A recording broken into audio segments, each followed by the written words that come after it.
Hey, Godfather of Anxiety here. I decided I wanted to make a short video about weighing the decision as to whether or not to take medication for anxiety and depression. This is a big decision.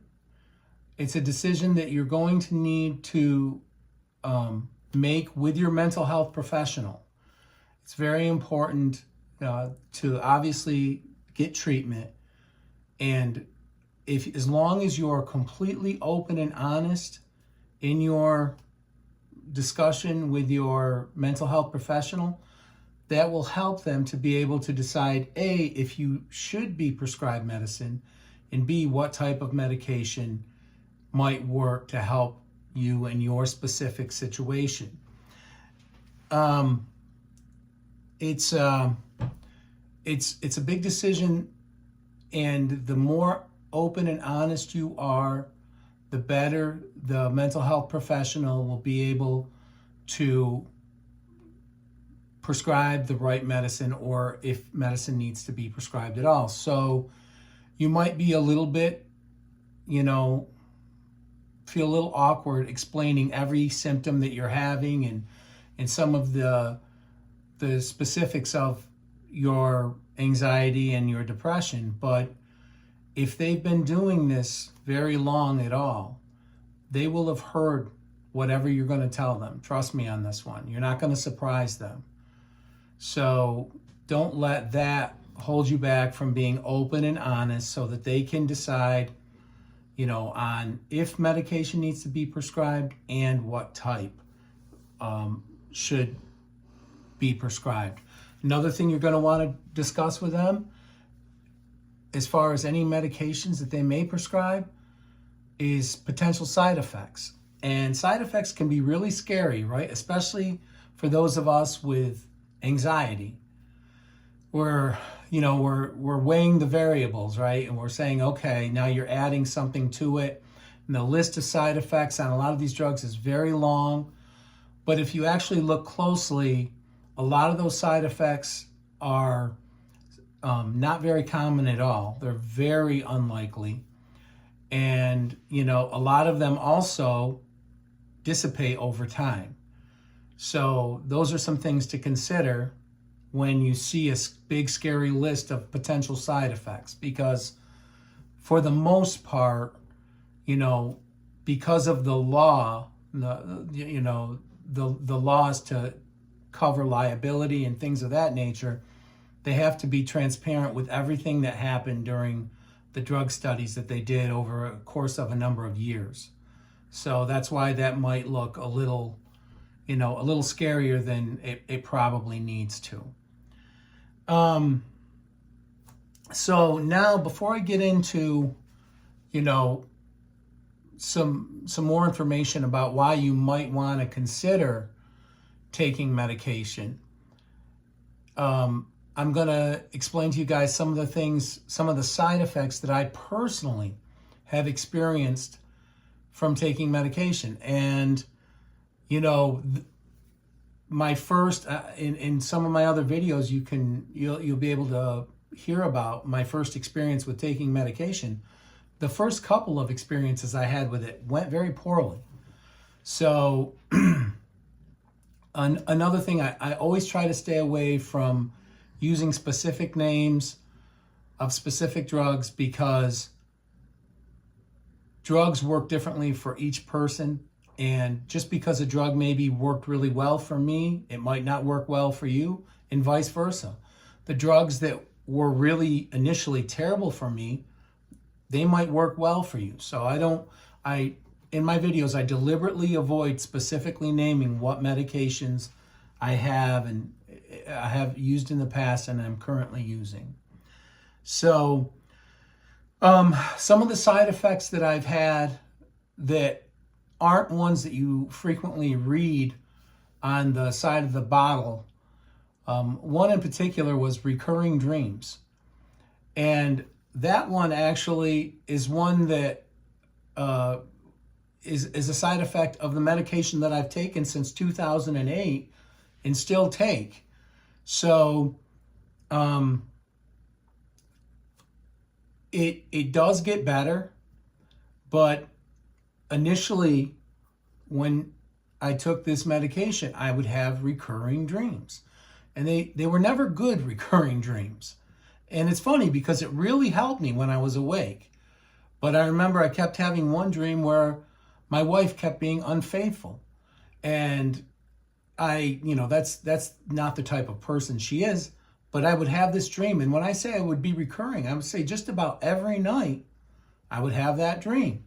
And specifically, it was definitely when I started taking that medication that started happening. So that's, it does say strange dreams and vivid dreams as a potential side effect, but specifically with that drug, it's an SSRI, it seems to cause recurring dreams. And I weaned myself off it at one point, and when I went back on it, the exact same thing happened. So I know it's the medication that's causing those dreams. Also, extreme fatigue. One of the benzodiazepines that I took, I took it, and a short time later, you will want to fall asleep.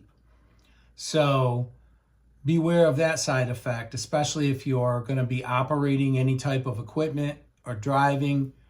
Be very cognizant of the fact that certain medications will make you extremely tired. Let's see. Also, and this is one that I noticed with benzodiazepines, as well as a drug that they give to people, they use it for anti-seizures. Again, I'm not going to mention the drug, but I took that in conjunction with other drugs, and that would cause cognitive impairment. And along with some benzodiazepines, I noticed the same effect. Milder with the benzodiazepine that I took for about 10 years. It was definitely milder, but I wasn't as intellectually sharp.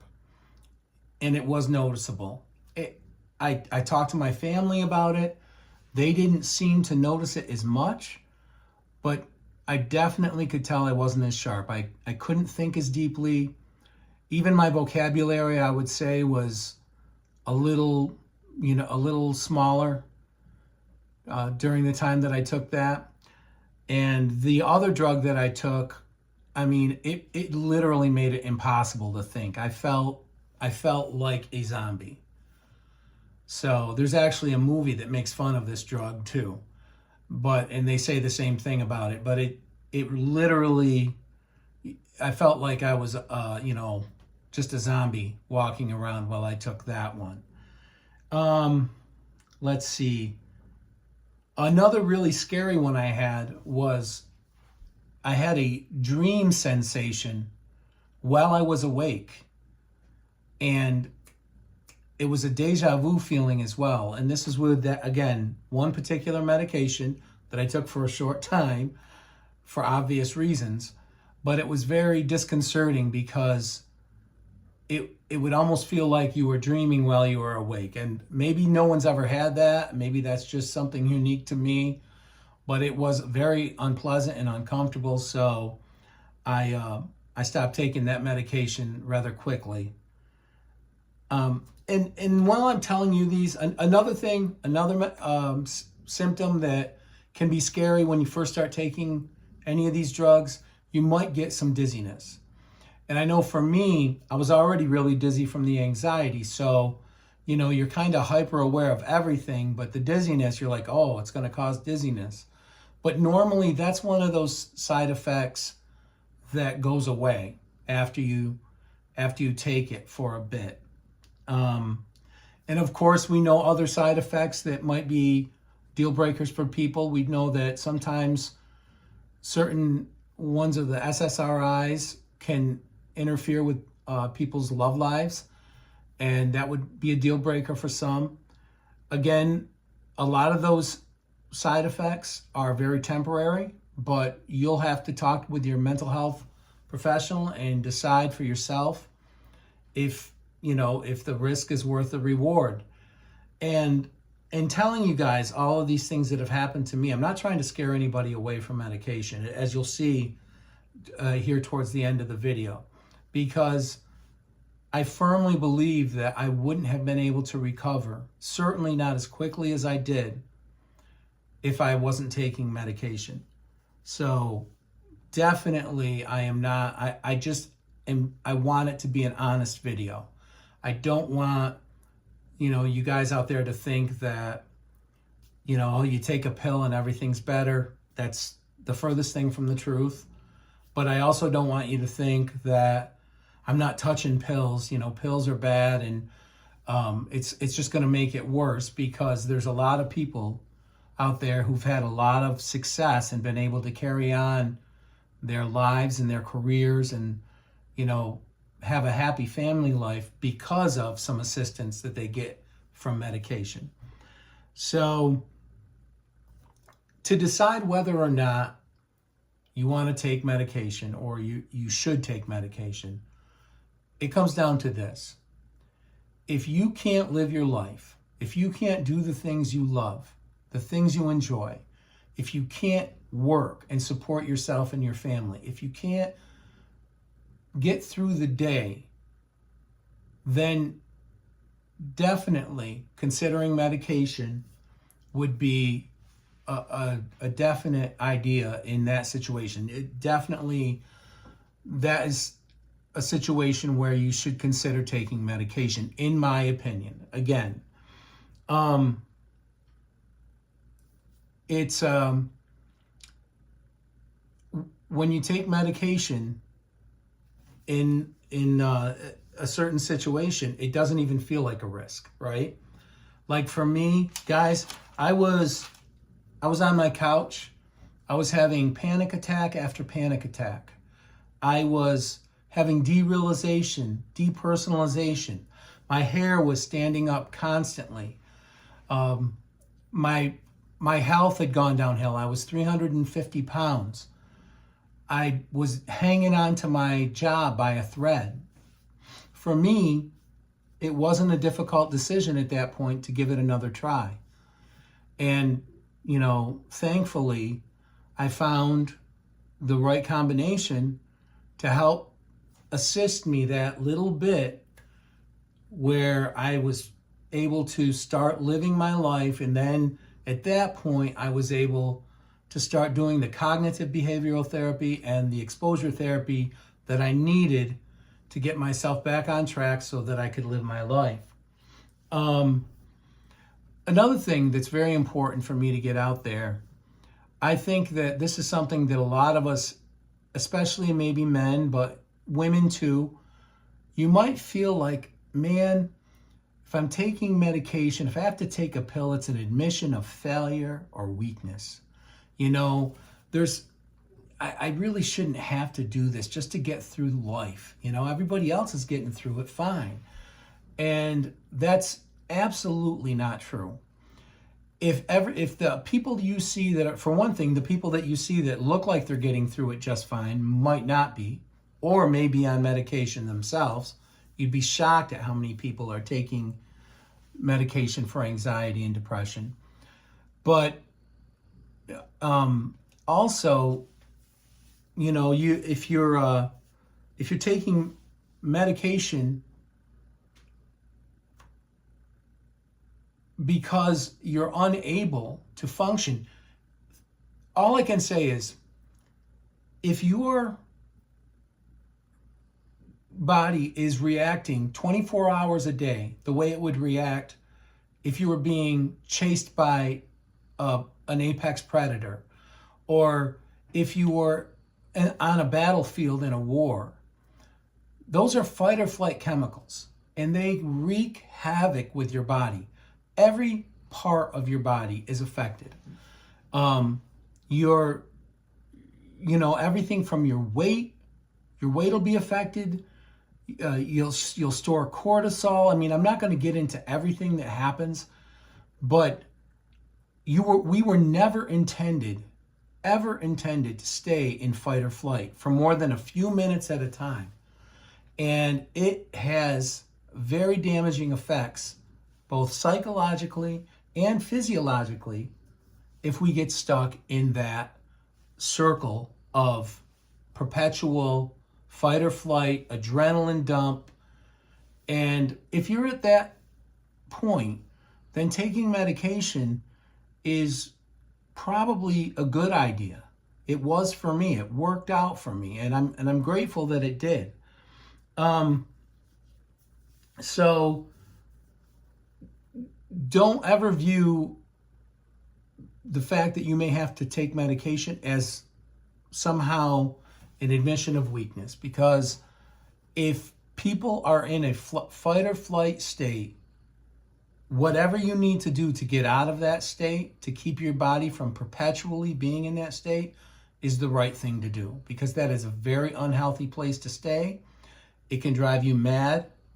It could bring you, if it was completely untreated, I know I felt like I was on the verge of a psychotic break because of the derealization and the depersonalization. So that's why at that point, I didn't even feel like it was necessarily a big risk to take medication. Also, I was deeply clinically depressed. Deeply. After being bludgeoned by that condition for 6 years and not successfully treated, you know, I felt like there was nothing to lose. Now, just a couple of things I want to mention too, just to put a bow on this. No drug is going to be a miracle. It's not going to be a miracle cure. I wish it was like that. They can have a profoundly positive effect. But what I find is really important is if they do, if you take a medication and all of a sudden your anxiety comes way down, you feel a lot better, make sure at that point, that's when it's so important to put in the work. That's when you need to do the cognitive behavioral therapy, and that's when you need to do the exposure therapy, because you need to get rid of magical thinking. You need to not have things that shouldn't be life and death considerations, and that you have somehow, your mind has tricked you into thinking it's a life or death situation. You need to unlearn that. And the only way you do that is through exposure therapy and doing things, getting back on the horse and living your life. And it's really important that you not just, kind of enjoy the fact that you're feeling better without stretching out. And this is something that you'll talk to your mental health professional about, and they'll really be able to help you. Get going and living your life again. And that's, if there's ever somebody who just wants to prescribe you medication, but isn't also talking to you about how to do exposure therapy or cognitive behavioral therapy, that's probably not a great doctor right there. Because again, these medications, another thing that'll happen with them is over time, they'll be less effective. So that's why it's so important to unlearn the bad thinking patterns that we've fallen into when we've had untreated anxiety and depression. We need to unlearn them while the drug's working well, so that if the drug does start to work less effectively, we've already kind of weeded out a lot of those illogical thought patterns that we develop when we have untreated anxiety and depression. And that's about all I wanted to say in this video. Again, I think it's just really important to view taking medication potentially in a balanced way. I find a lot of people are like, oh, no, there's no way I'd ever take medication. And then other people, it's the exact opposite, and they just look for a pill for everything, right? I mean, if you look at Hollywood, for example, a lot of those people, you find out they're taking medication, for everything, for weight loss, for, to be able to go to sleep, to be able to stay up. And so there tends to be extremes when it comes to the idea of taking medication.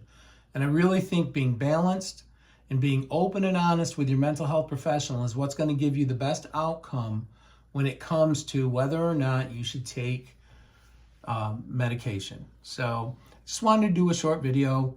Again, thank you guys so much for all of the comments. The comments have been so great lately, and as well as all of the likes, shares, subscribe. Everything has been great. I just can't emphasize enough that if you know somebody who's experiencing any type of anxiety disorder, whether it be generalized anxiety disorder, panic disorder, or if they're experiencing depression, have them take a look at the videos on the channel. There's a lot of information now that I have in my videos that I think will, at the very least, help them realize they're not alone. It may also help them to work up the courage to go and get help if they haven't already. And, you know, worst case scenario, it definitely will help them know they're not alone out there, that many of us suffer from these mental health conditions. And, but it is possible to get through them. It is possible to recover, and it is possible to live your life and to be happy again. So thanks so much again for tuning in, and until my next video, take care.